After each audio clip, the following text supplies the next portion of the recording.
This Dragon Ball Super anime review is sponsored by Verve. Want to remind you guys you can download the Verve app on all your devices, your Androids, iOS, PlayStation, and Xbox. What I like about Verve is that it's one place to get numerous different services. Crunchyroll and Funimation both are available on Verve ad-free for $9.99 a month. If you have them separate, it's $13. Get them both on Verve. The link is down in the description.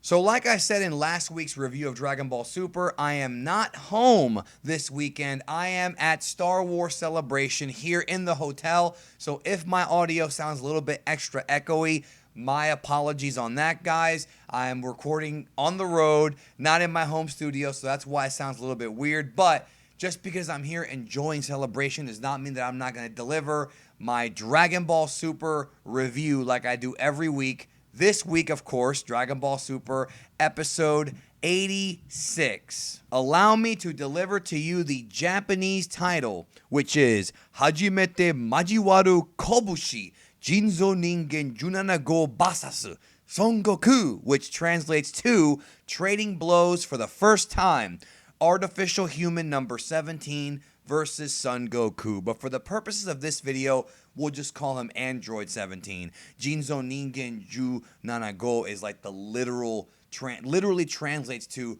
artificial human number 17, but most people, including some of the recent promotion even in Japan, just call him Android 17, or actually I think they misspelled it and put Android 17. I don't know if you guys saw that, but that was kind of funny. But you know who I'm talking about. It's 17. It's the park ranger, the brother of 18, the stronger of the two, but not by much. But this episode may change your mind about how strong this guy actually is. And of course, I will be discussing that here shortly. But before we discuss that, there's another major plot point, or I guess teaser, that was given to us here on Dragon Ball Super episode 86. And it really all started when Goku went up to talk to Dende. There was a big thing here. So Goku's talking to Dende because, like we talked about earlier this week and last week, because 17 is an android, you can't sense his energy, you can't sense his ki, and because of that, he needs help to find 17. And Dende pretty much uses this divine meditation technique, which, I guess he puts his hand on the ground and he's able to find out the location of 17, or at least where he might be in the vicinity. But he says it in Namekian, so this is obviously a Namekian technique, not just a divine god technique.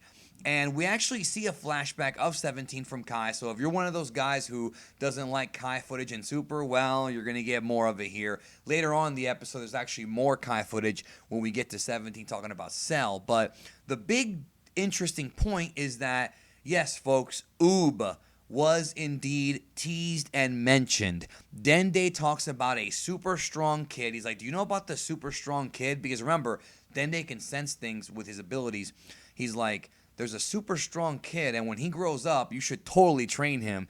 And we actually see a flashback of Goku killing Kid Buu, which of course Oob is the reincarnation of Kid Buu. So this is now the second time in Dragon Ball Super that Oob was mentioned. The first time was back in episode 30 when Vegeta brings up the reincarnation of Majin Buu, and Goku says, well, he's much too young at this point. And he really is, but apparently, from what Dende's talking about, he might be young, but he's already showing a tremendous amount of power. So, and of course, you guys should know by now that Super takes place during the 10-year time skip before the end of Z, the 28th tournament, and after the Buu saga. So at this point, Oob should still be pretty young, but not as young as he was back in episode 30. A couple of years went by. So it's still a few years away before Goku actually meets Oob, but it's interesting that they're teasing it. Now, I'm going to go ahead and make a prediction right now. I'm going to go ahead and make a prognostication. I think that after this arc is over, I think Dragon Ball Super is going to have a time skip, and we will finally, and maybe it's just wishful thinking, but I think that after this time skip, we will finally put the series in the after end of Z timeline. So I think that this is going to be the last story, this universe survival arc within the 10-year time skip. I think Super is going to go ahead and skip that and move on to the next big story. That's, again, my prediction. I could be wrong on that. Let me know in the comments what you think. So Goku flies to the location that 17 is supposed to be at, but he can't find him because there's a bunch of forests everywhere. But there's a huge explosion, so luckily there's 17. And luckily for Goku, had there not been the explosion, he would have never found him because he can't sense the energy. So 17 is fighting against these poachers, and they're firing bullets against him. He deflects about 5,000 bullets. They fire rockets at him. Really, really good reintroduction to the character right here. 17 then begins to drop some hurting bombs on these dudes. Just really lights them up. It ends with this cool little thing where Goku shows up and they kind of team up to take out the dudes. They don't want them hurting the animals, of course. But it's interesting because I'll say this here real quick.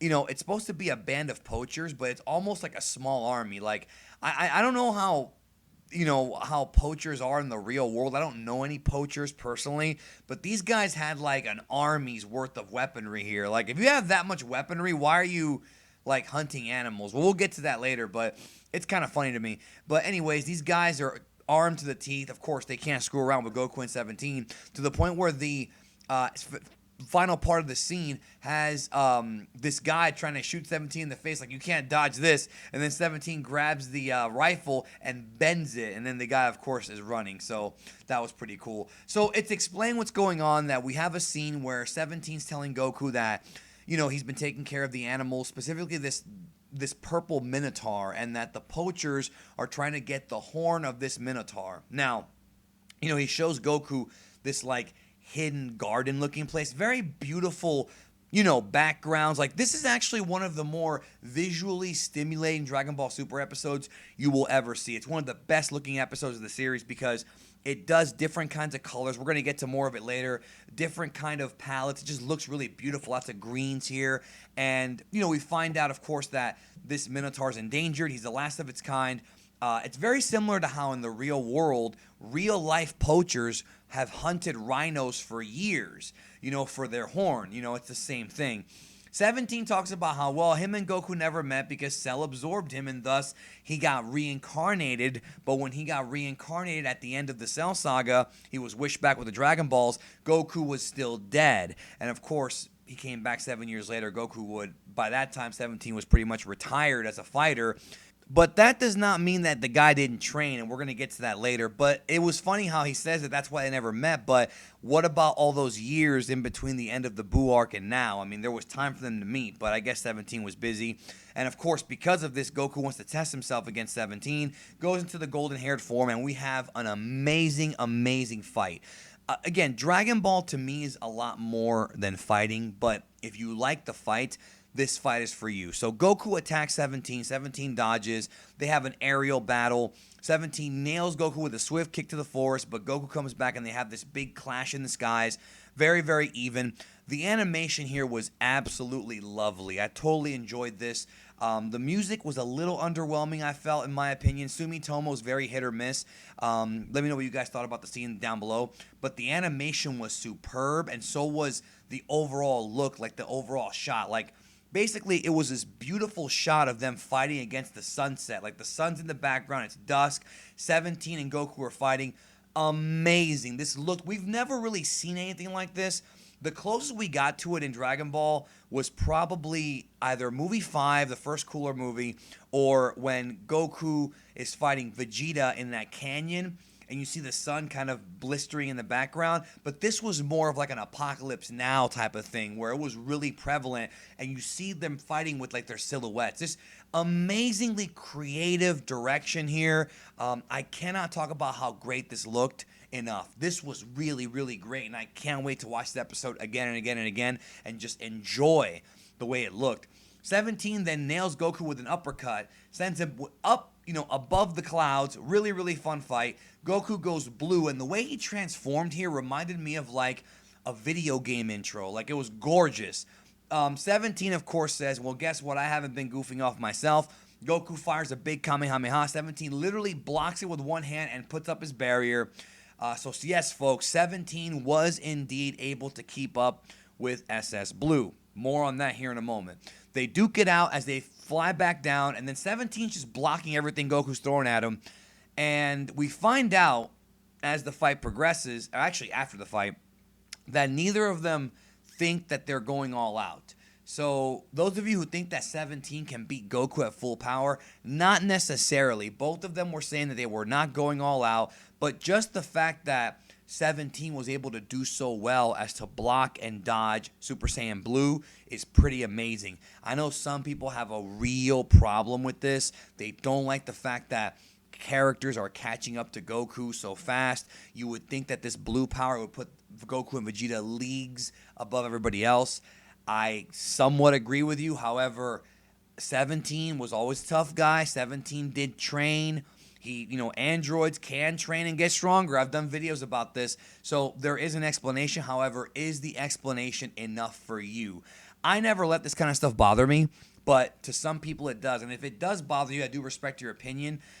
I don't think it bothers me too much. I mean, Goku was probably so suppressed in power that had he really, even done a really strong blue without even going Kaioken, he probably would have mopped the floor with 17. But this is not a fight to the death or even a fight to knock somebody out. This is Goku seeing what 17 can do in a fight, not really trying to hurt him. So don't forget that.